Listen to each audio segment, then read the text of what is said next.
Near the end of Michael Jordan's career with the Bulls, he agreed to allow a camera crew to follow him around for a documentary on his last season in Chicago. Tim Grover, Chapter 1, Taking Flight. As many of you may know, this is the widely popular and renowned documentary on MJ that is currently being played on Netflix, which we all know as The Last Dance. Because of the current situation with COVID, a lot of us is looking for more NBA content. And what a perfect time for a documentary about the greatest of all time to come out. Exclusive content never seen before during the last and final run of Michael Jordan in 1998 shows us a side of MJ we never witnessed. It's really hard not to get excited for this documentary every week. Camera crews were with him for almost 24/7 of his life during that season, and early one morning the camera crew was at MJ's house for a rare glimpse of Jordan's gym session. Yeah, MJ working out, not surprising, but what I'm surprised about is how rare MJ workout videos are on the internet.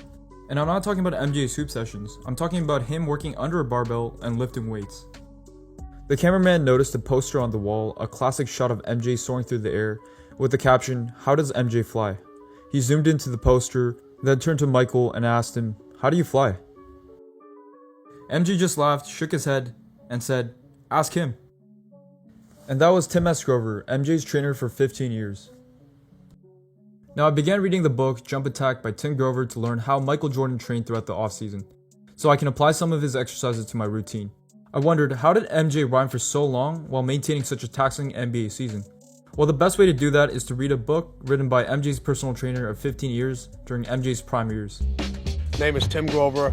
I worked with Michael Jordan for 15 years. Everyone knows me as his trainer, but my official title was a sports enhancement specialist. Continuing on with Tim's story, he says, "Good question. No doubt MJ's genetics gave him a physical advantage. He has those huge hands and long limbs and predominantly fast twitch muscles that allow him to do extraordinary things. But contrary to popular legend, he's not a freak of nature." What did Tim Grover mean by that? You mean the great Michael Jeffrey Jordan is not a freak of nature? The meaning behind Tim's statement is that to give credit to MJ's accomplishment and accolades to his genetics is grossly misrepresenting the reason of his success. Just like the future greats, such as Kobe and LeBron, it isn't their once-in-a-lifetime genetics that built their success, but their commitment to becoming the best. It was their mental toughness that exceeds far better than their peers, and their work ethic that is the main reason to their success. So if the trainer of the GOAT is saying the reason to MJ's success is not the genetics, but hard work, why not just do it?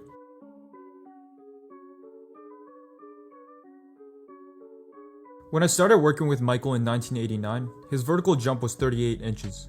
We got him up to 42 inches and eventually to 48 inches before he took a break from the NBA in 1993 to play baseball. 10 inches over several years.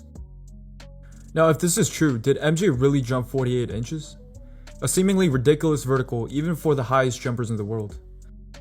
To answer this question, let's start off during his college years, when most people are still developing their athleticism and starting to reach their peak. Now given that MJ was listed at 6'5", 195 pounds in his college years with the Tar Heels, and still grew an inch to 6'6", we can assume Jordan was a late bloomer.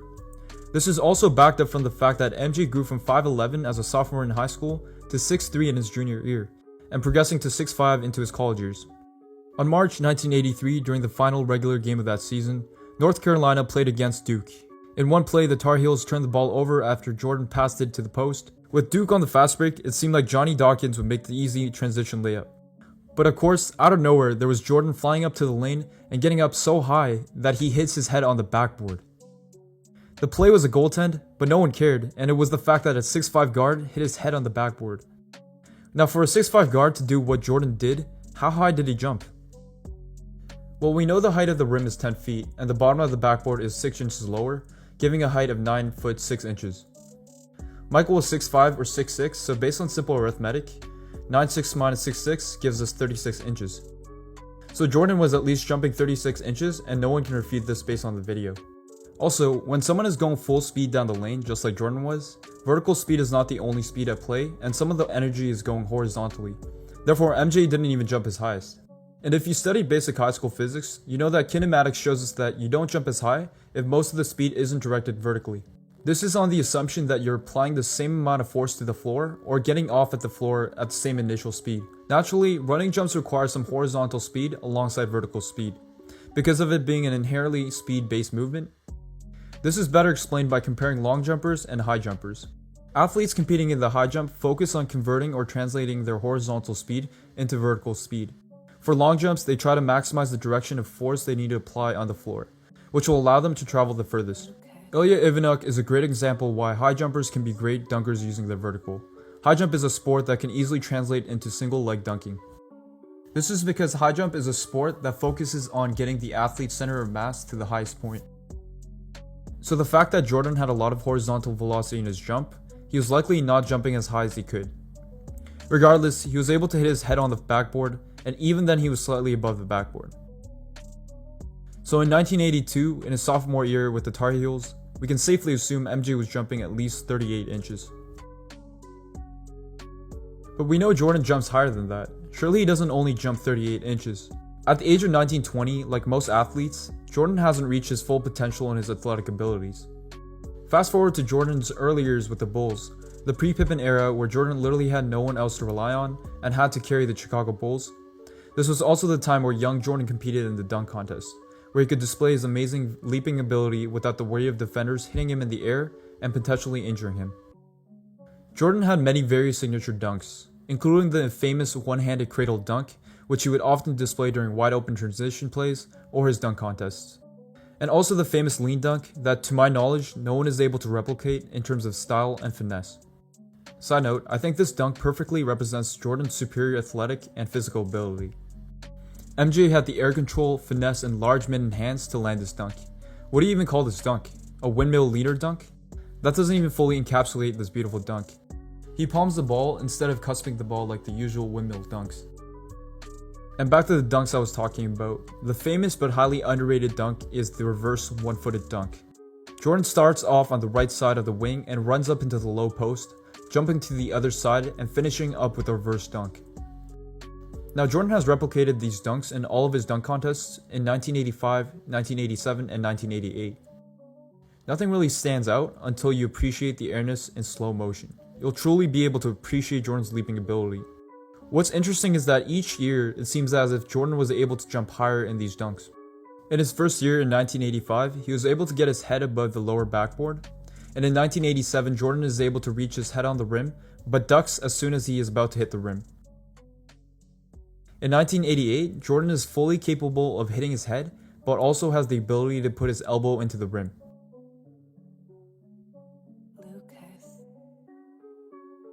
I don't think anyone's ever been able to do that.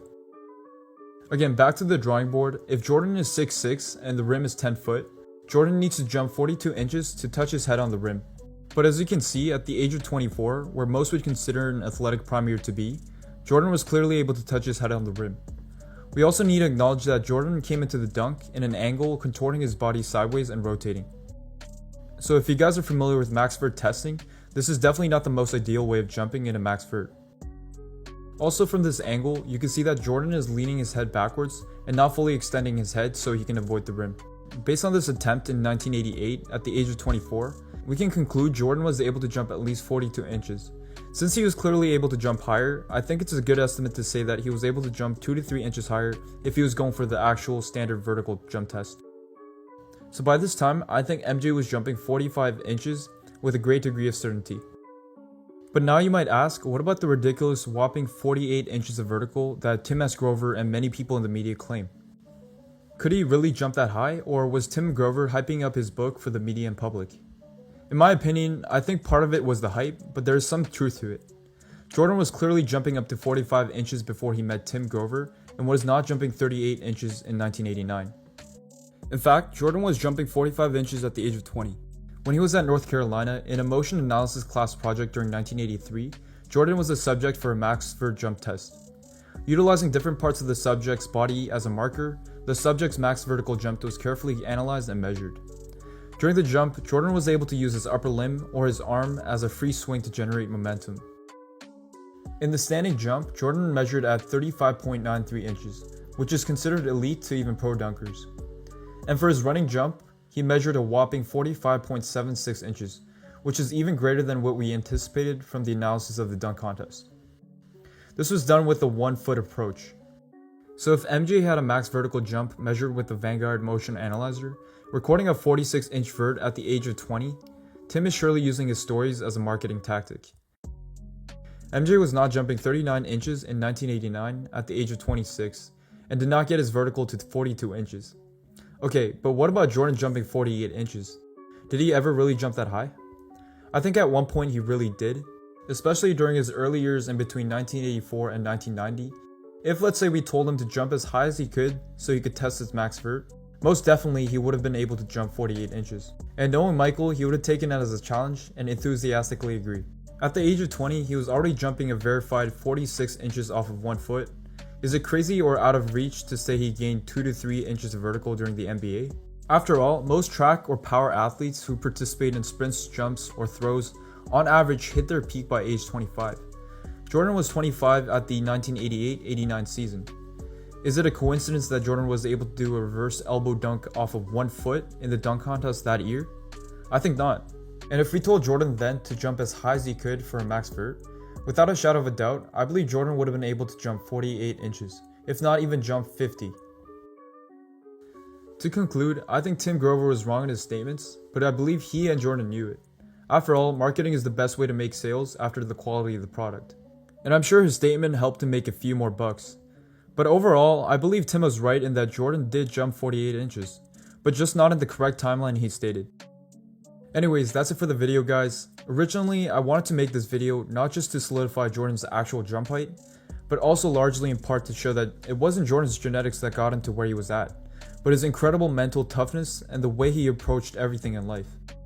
Jordan called up Tim, his trainer, in part because he was getting beat up by the Pistons, but also because Jordan knew even being the best player, there was still much to improve in his game. And for him, it was to get stronger. So when the GOAT knows you can still improve even though he's at the top, what does this tell us when we aren't even close to being at the top? Alright, thanks for watching the video, guys. If you guys stayed till the end, I really appreciate it. If you guys are new to this channel, feel free to check my other videos out. I make content on basketball, athletics, and development. And if you guys like this type of video and want more content like this, give it a thumbs up and subscribe to the channel. And make sure you turn on the notification bell. Alright, peace guys.